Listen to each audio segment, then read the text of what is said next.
नमस्कार दोस्तों, स्वागत है आपका। आज हम लोग अहमद शाह बहादुर के बारे में पूरी विस्तार पूर्वक एक-एक घटनाओं को एक कहानी के माध्यम से जानेंगे और समझेंगे। इसे हम अगर सामान्य भाषा में अगर समझें तो जब मोहम्मद शाह रंगीला की मृत्यु हुई तो उसका पुत्र देखिए अहमद शाह बहादुर गद्दी पर बैठा उस समय। लेकिन उसका प्रशासनिक व्यवस्थाओं में कोई रुचि नहीं थी।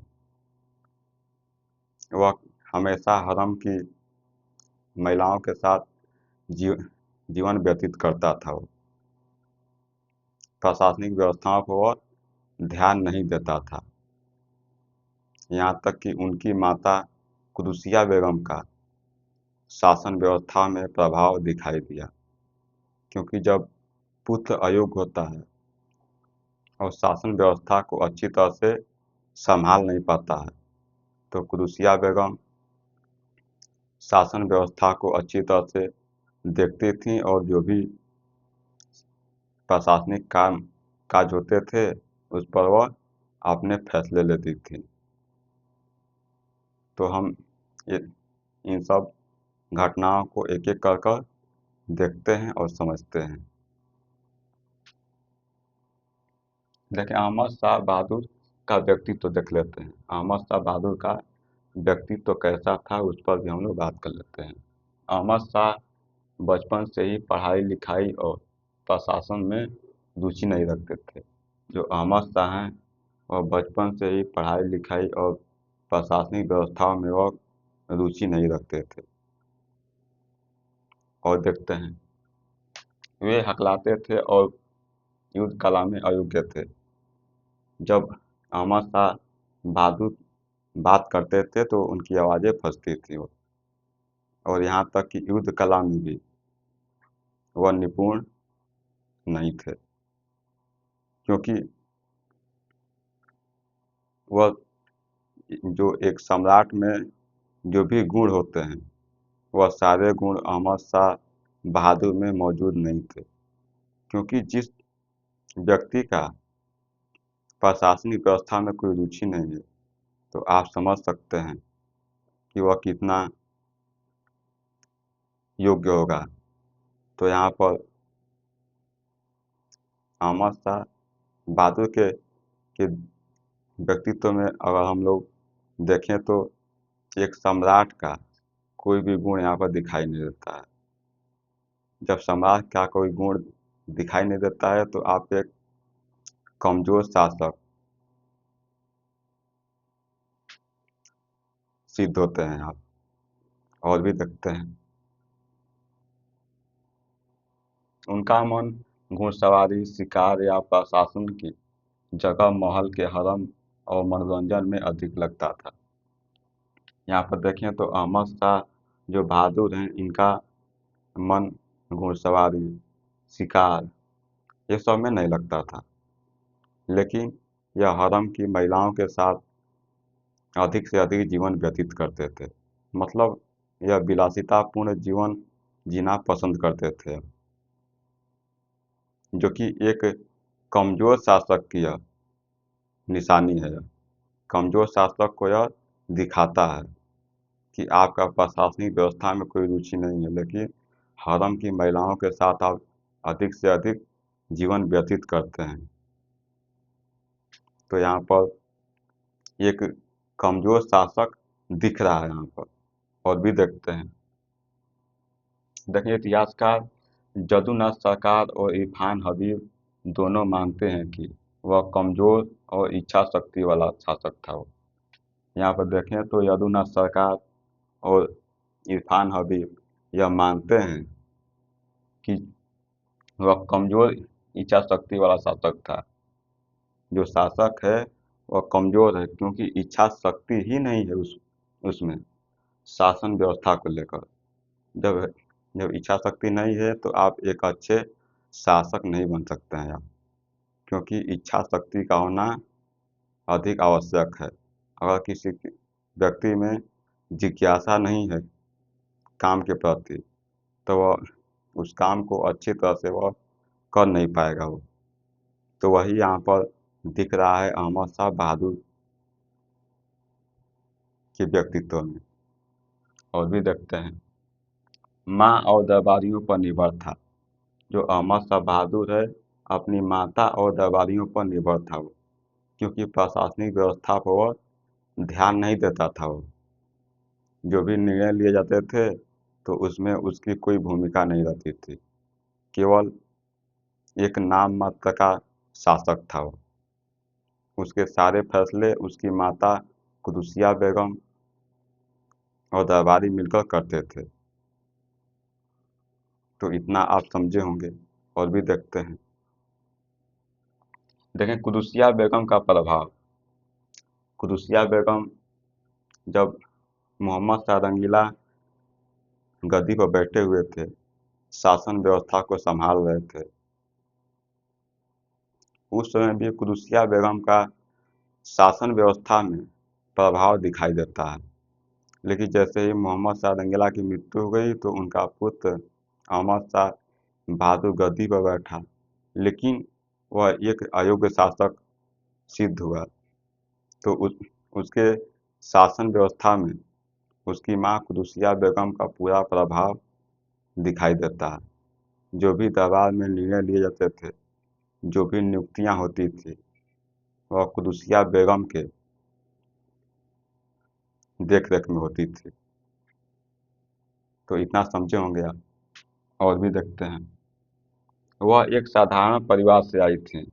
जो कुदुसिया बेगम हैं, वह एक साधारण परिवार से आई थी, परंतु सम्राट की पत्नी और बाद में मां बनकर दरबार की सबसे शक्तिशाली हस्ती बनी।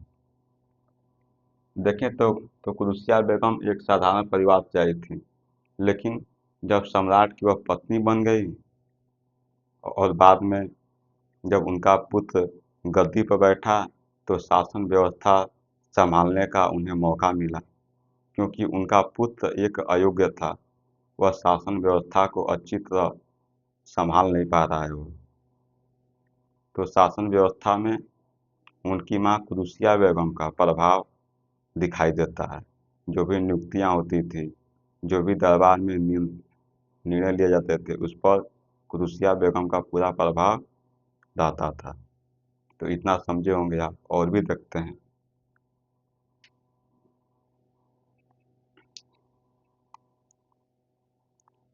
देखें समझे, यहाँ पर देखिए उन्होंने कई नियुक्तियों अपने चरित्रों की दी।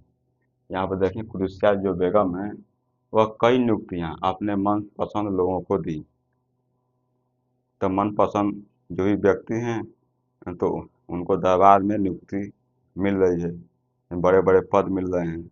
जैसे कि आप देख सकते हैं, जावेद खान नामक एक ख्वाजा सरा को सेना और प्रशासन में उच्च पद दिलाया। जावेद खान जो कि एक ख्वाजा सरा है, उसे सेना और प्रशासन में उच्च पद दिया गया। क्यों दिया गया? क्योंकि कुदुसिया बेगम का वह एक प्रिय व्यक्ति था, वो खास था वो, तो उसे पद दिया गया। लेकिन जैसे ही यह पद दिया गया तो उनके जो भी दरबारी थे, यह इस निर्णय से वो लोग खुश नहीं थे। उनमें असंतोष की भावना फैली हुई थी और यही बाद में जावेद खां की मृत्यु का कारण भी बनेगा। तो यह हम लोग अंतिम में इस पर हम लोग बात करेंगे। जावेद खां को पहले हम लोग यहीं पर छोड़ते हैं, बाद में पकड़ेंगे इसको हम लोग। कहानियों में जुड़ेगा वो। और देखते हैं, देखें यहीं दरबारियों में असंतोष का कारण बना। तो यहाँ पर हम लोग जावेद खां को छोड़ते हैं, लेकिन बाद में हम लोग पकड़ लेंगे जावेद खां को यहाँ पर आगे। सफदरजंग और उसकी महत्वाकांक्षा। सफदरजंग और उसकी महत्वाकांक्षा। सफदरजंग आप पहले से ही जान रहे होंगे, क्योंकि जब अवध को स्वतंत्र कराने में सफदरजंग और सादत खान ने अपनी महत्वपूर्ण भूमिका निभाई और अवध को स्वतंत्र करा दिया गया। तो अवध का नवाब बना सफदरजंग। लेकिन उसकी पकड़ दिल्ली दरबार में भी थी और सम्राट का वह एक खास व्यक्ति था वो। सम्राट ने उसे वजीर बनाया। वजीर का मतलब प्रधानमंत्री। तो देखते हैं हम लोग उस पर भी। सफदरजंग अवध का नवाब और सम्राट का वजीर था। जो सफदरजंग है वह अवध का नवाब भी है और दिल्ली का वजीर भी है। मुगल सेना में साम्राज्य का वजीर भी है, मतलब प्रधानमंत्री भी है। एक समय में यह दो दो पदों पर बैठा है, क्योंकि अवध तो यह स्वतंत्र कराया है, तो अवध तो है ही इसका। लेकिन दिल्ली दरबार में जब यह है तो यह वजीर के पद पर है। मतलब कि वजीर का मतलब होता है प्रधानमंत्री।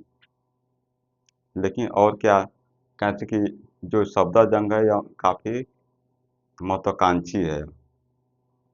यह और अधिक दरबार में कब्जा जमाना चाहता है।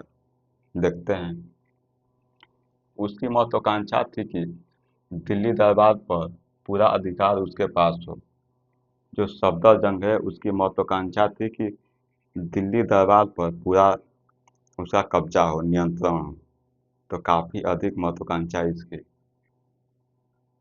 उसने जाटों और रोहिल्लों पर चढ़ाई की, पर उसकी नीति सफल नहीं हुई। यहाँ पर सफदरजंग ने सोचा कि हम जाटों और रोहिल्लों पर चढ़ाई करेंगे और वहाँ पर अगर हम जीत जाएंगे तो हमारी और नाम होगा, हमारी प्रशासन व्यवस्था में और भी दबदबा होगा। लेकिन ऐसा कुछ हुआ नहीं। जाटों और रोहिल्लों से जब लड़ाई हुई तो वहाँ पर सफदरजंग हार गया वहाँ पर, जिससे कि कुरुसिया बेगम और जावेद खां के बीच मनमुटाव हो गया। वहाँ पर कुरुसिया बेगम और जावेद खां को लगा कि सफदरजंग ने जो यहाँ पर जाटों और रोहिल्लों के साथ लड़ाई की है तो उसमें काफ़ी धन जन की हानि हुई है। तो इससे दोनों लोग क्या हो गए, नाराज हो गए। जब नाराज होंगे तो बहुत बड़ा कदम उठाएंगे, क्योंकि शासन व्यवस्था में कुरुसिया बेगम का पूरा कब्जा है। जो कुरुसिया बेगम चाहेगी वही होगा। तो यहाँ पर जब कुरुसिया बेगम नाराज हुई तो सफदरजंग जो वजीर के पद पर था, वजीर का पद उसे छीन लिया गया उससे। मतलब कि सफदरजंग जो पहले वजीर था, तो वजीर का पद सफदरजंग से क्या कर लिया गया, छीन लिया गया कुरुसिया बेगम के द्वारा। तो अब क्या हुआ देखते हैं। यहाँ पर उसने जाटों और रोहिल्लों पर चढ़ाई की, पर उसकी नीति सफल नहीं हुई, मतलब कि हार गया वहाँ पर। दरबार में कुरुसिया बेगम और जावेद खां से उसका टकराव हुआ। मतलब कि कुदसिया बेगम और जावेद खां इस निर्णय से खुश नहीं थे सफदरजंग से कि आपने वहाँ पर जो भी लड़ाई की वहाँ पर काफ़ी धन जन की हानि हुई। तो इससे दोनों खुश नहीं हैं, कुदसिया बेगम और जावेद खां खुश नहीं हैं। तो फिर क्या हुआ, 1753 में वह पद से हटा दिया गया। 1753 में जो भी सफदरजंग जो वजीर था, वजीर का पद उससे क्या कर लिया गया, छीन लिया गया। जब छीन लिया गया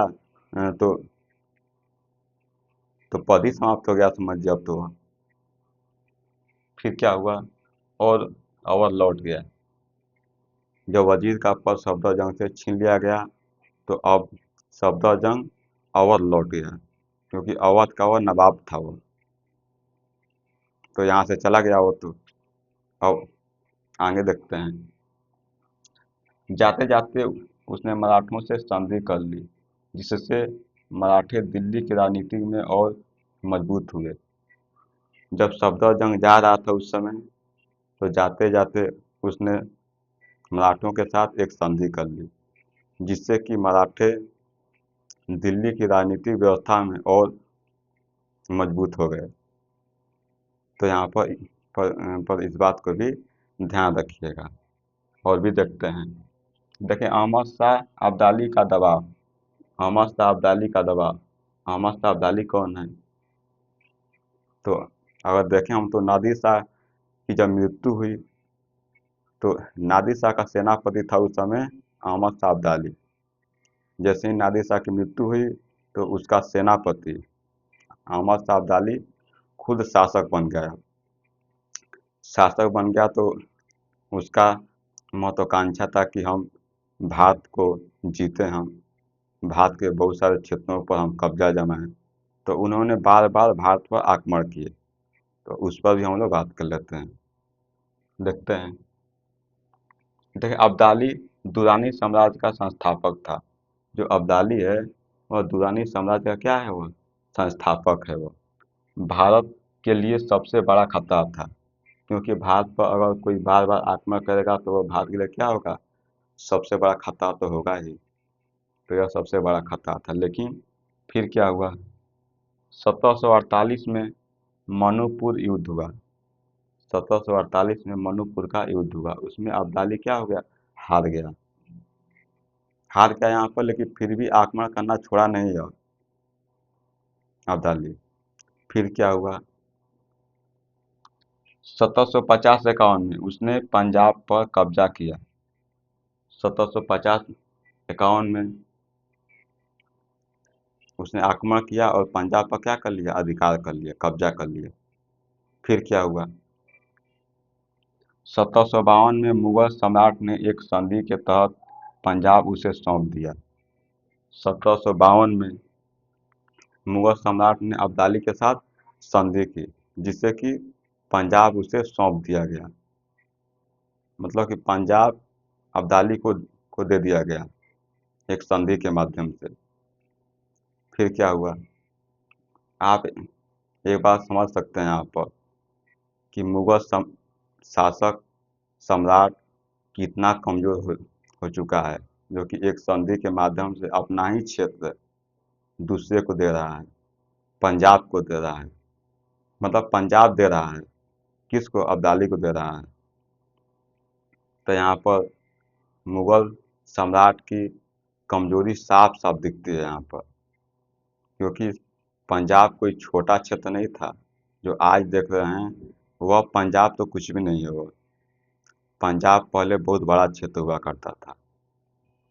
तो और भी देखते हैं, यह एक ऐतिहासिक मोड़ था। क्या मोड़ था, पंजाब पंजाब अब्दाली के हाथ चला गया। जो पंजाब है वह अब्दाली के हाथ चला गया, मतलब अब्दाली को दे दिया गया। और देखते हैं, मुगल केवल दिल्ली तक सीमित हो गए। जो मुगल हैं अब केवल अब दिल्ली तक ही वह सीमित रह गए। अब सोच सकते हैं कि पहले मुगल कितने शक्तिशाली थे, कितना विस्तार किए थे वो, लेकिन सारे प्रांत इनसे दूर होते चले गए। क्यों होते चले गए, क्योंकि शासक जो भी आए वह कमज़ोर आए और उन्होंने शासन व्यवस्था पर अच्छी तरह से ध्यान नहीं दिया और मुगल साम्राज्य कमज़ोर होता चला गया। इतना कमज़ोर हो गया कि मुगल केवल अब दिल्ली तक ही सीमित रह गए। और भी देखते हैं, देखिए अब्दाली भारत की राजनीति का अस्थायी हिस्सा बन गया, क्योंकि पंजाब को अब्दाली जब पंजाब को दे दिया गया अब्दाली को, तो अब भारत की राजनीतिक व्यवस्था में उसका भी क्या हो गया, हिस्सा हो गया, अस्थायी हो गया। क्योंकि पंजाब भारत का ही तो हिस्सा है, तो यहाँ पर राजनीतिक व्यवस्था में भी उसका क्या हो गया, स्थान हो गया, हिस्सा हो गया। और भी देखते हैं, दिल्ली दरबार षड्यंत्र का अड्डा बना। दिल्ली दरबार में बहुत सारे षड्यंत्र होने लगे। जब षड्यंत्र होने लगे तो और भी यहाँ पर कौन शासक बनेगा, कौन शासक हटेगा, यहाँ पर लोग अपने अपने तरह से षड्यंत्र करने लगे। तो देखते हैं उसको भी हम लोग। सफदरजंग के हटने के बाद सबसे ताकतवर सरदार बना गाजी उद दीन इमाद उल मुल्क। सफदरजंग हट गया क्योंकि वह वजीर था, वजीर का पद उसे छीन लिया गया, तो वह अवध चला गया। वो मतलब कि वह हट गया यहाँ से। जैसे ही हटा तो यहाँ पर देख सकते हैं कि सबसे ताकतवर सरदार बना गाजी उद्दीन इमाद उल मुल्क। सबसे ताकतवर सरदार बना गाजी उद्दीन इमाद उल मुल्क बना, क्योंकि बहुत ही ताकतवर सरदार है। देखें तो वह महत्वाकांक्षी, निर्दयी और चालाक था। वह महत्वाकांक्षा इसमें बहुत अधिक थी। यह देखें निर्दयी भी था यह, क्योंकि दया नाम का इसमें कोई भावना नहीं थी। यह चालाक भी था यह। जब चालाक था तो अपना शासन व्यवस्था में पूरा दिखाएगा, असर दिखाएगा, और बाद में दिखा भी असर। तो देखते हैं क्या हुआ। उसने अहमद शाह को केवल कठपुतली बना दिया। जो इमाद उल मुल्क है वह अहमद शाह को केवल कठपुतली बना दिया। वह मतलब वास्तविक शासक कौन कौन है, तो इमाद उल मुल्क है। लेकिन नाम मात्र का शासक कौन है, तो वह अहमद शाह बहादुर है, जो कि इमाद उल मुल्क के इशारे पर वह कार्य कर रहा है। तो देख सकते हैं कि यह केवल नाम मात्र का शासक है, अहमद शाह बहादुर यहाँ पर। और भी देखते हैं, दिल्ली में देख लेते हैं। दिल्ली में क्या हो रहा था उस समय। जाट जो कि सूरजमल उसका उनका देख रेख कर रहे थे, वहाँ पर नेतृत्व कर रहे थे उसका। मराठे रोहिल्ला जो कि वहाँ पर नेतृत्व कौन कर रहा था उनका, नजीब उद दौला। सिख सब स्वतंत्र होकर काम कर रहे थे। जो भी क्षेत्र है वह स्वतंत्र हो गए, मतलब कि मुगल साम्राज्य से वह स्वतंत्र हो गए और अपनी अपनी जगहों पर वह अपनी अपनी तरह से वह कामकाज चलाने लगे। और भी देखते हैं, देखिए सम्राट केवल नाम का शासक था। अब जो मुगल सम्राट है वह केवल नाम का शासक था। वह जावेद खां की हत्या 1752। जावेद खां की हत्या 1752, इस पर भी हम लोग बात कर लेते हैं, क्योंकि हम लोग पहले वहाँ पर छोड़े थे कि जावेद खां को जब दरबार में सेना और प्रशासन में उच्च पद दिया गया, तो जो भी दरबारी थे वह क्या थे, इससे नाराज हो गए, खुश नहीं थे, असंतोष की भावना उनमें फैली हुई थी। तो वही यहाँ पर बात आएगी। अब पकड़ लिया यहाँ पर हम लोग इसको। क्या हुआ, जावेद खां कुदसिया बेगम का प्रिय और दरबार का सबसे ताकतवर ख्वाजा सरदार था। जो जावेद खां है यह कुदसिया बेगम का सबसे प्रिय व्यक्ति था यह, और सबसे ताकतवर ख्वाजा सरदार था यह। लेकिन फिर क्या हुआ, उसने सेना और प्रशासन में दखल देकर सबका गुस्सा अपने ऊपर ले लिया, क्योंकि कुदसिया बेगम ने इसे सेना और प्रशासन में उच्च पद दिए। जब उच्च पद दिया गया तो यह दरबारियों को पसंद नहीं आया। जब पसंद नहीं आया तो वो लोग क्या करेंगे, षड्यंत्र करेंगे। अब षड्यंत्र कैसे करेंगे उस पर भी हम लोग बात कर लेते हैं। इमाद उल मुल्क और अन्य सरदारों ने उसे मरवा दिया। इमाद उल मुल्क और भी सरदार मिलकर जावेद खान की क्या कर दी, हत्या करा दी, इसे मरवा दिया, रास्ते से इसे हटा दिया। तो आप कहानी समझ रहे होंगे आप। और भी देखते हैं, यह घटना अहमद शाह बहादुर की कमजोरी को और उजागर करती है। जो यह घटना हुई, जावेद खां की जो हत्या हो गई, जावेद खां को मरवा दिया गया, यह घटना सम्राट के कमजोरी को क्या करती है, उजागर करती है। देखते हैं, उसका प्रिय ख्वाजा सरदार मारा गया पर सम्राट कुछ नहीं कर सका। मतलब देखें यहाँ पर तो सम्राट का प्रिय ख्वाजा सरदार मारा गया, लेकिन सम्राट कुछ नहीं कर सका। तो आप समझ सकते हैं कि सम्राट कितना कमजोर हो चुका है। सम्राट है वो, लेकिन सम्राट केवल नाम मात्र का सम्राट है वो, क्योंकि उसका प्रिय खास व्यक्ति मारा जा रहा है और सम्राट कुछ नहीं बोल रहा है। तो यह कहीं ना कहीं कमजोरी तो साफ साफ झलक रही है, दिख रही है यहाँ पर। और भी देखते हैं, अहमद शाह का अवदस्त होना 1754। अब अहमद शाह का नंबर आएगा अब, जो कि इमाद उल मुल्क हैं, तो वह अब अहमद शाह पर भी नंबर आएगा कि अब इसको भी रास्ते से हटाया जाए। तो क्या हुआ, देखें, इमाद उल मुल्क ने समझ लिया कि अहमद शाह बेकार है। इमाद उल मुल्क जो सरदार है, जो कि सबसे शक्तिशाली है, ताकतवर है, जो चालाक है, महत्वाकांक्षी है, उसे साफ साफ लग गया कि जो अहमद शाह बहादुर है वह एक बेकार शासक है। वह इसमें कोई एक मजबूती नहीं दिखती, इसमें शासक बनने के कोई भी गुण इसमें नहीं दिखाई देते हैं। तो क्या हुआ, उसने मराठों की मदद से 1754 में सम्राट को हटा दिया। जो इमाद उल मुल्क है वह मराठों से मदद ली, और मराठे मदद किए इनका, और मराठों की मदद से जो अहमद शाह बहादुर हैं, इनको क्या कर दिया गया, हटा दिया गया, गद्दी से हटा दिया गया इनको। फिर क्या हुआ, देखिए, अहमद शाह बहादुर को अंधा कर दिया गया और कैद में डाल दिया गया।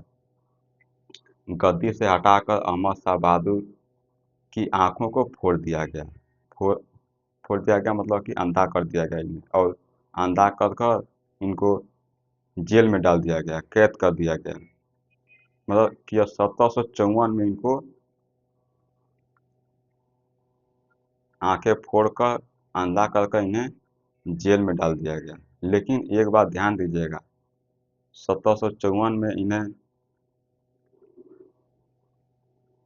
कैद में डाला गया है, लेकिन इनकी मृत्यु हुई 21 साल के बाद। 1775 में इनकी मृत्यु हुई। तो 21 साल तक यह जेल में रहे, काफ़ी यातनाएं झेली, क्योंकि इनकी दोनों आंखों को क्या कर दिया गया, फोड़ दिया गया था। तो इतना आप ध्यान रखिएगा। अब नया सम्राट बना आलमगीर द्वितीय। नया सम्राट बना आलमगीर द्वितीय। और देखते हैं, अहमद शाह ने 21 साल कैद में बिताए और 1775 में मृत्यु हुई। तो अहमद शाह जो बहादुर हैं, वह 21 साल कैद में बिताए और 1775 में इनकी मृत्यु हो गई। तो आप अहमद शाह बहादुर के बारे में पूरी विस्तार पूर्वक एक एक घटनाओं को जाने होंगे, समझे होंगे। आशा करते हैं कि आप इसे अच्छी तरह से समझे होंगे। मिलेंगे अगले लेक्चर में, तब तक के लिए आपका बहुत बहुत धन्यवाद।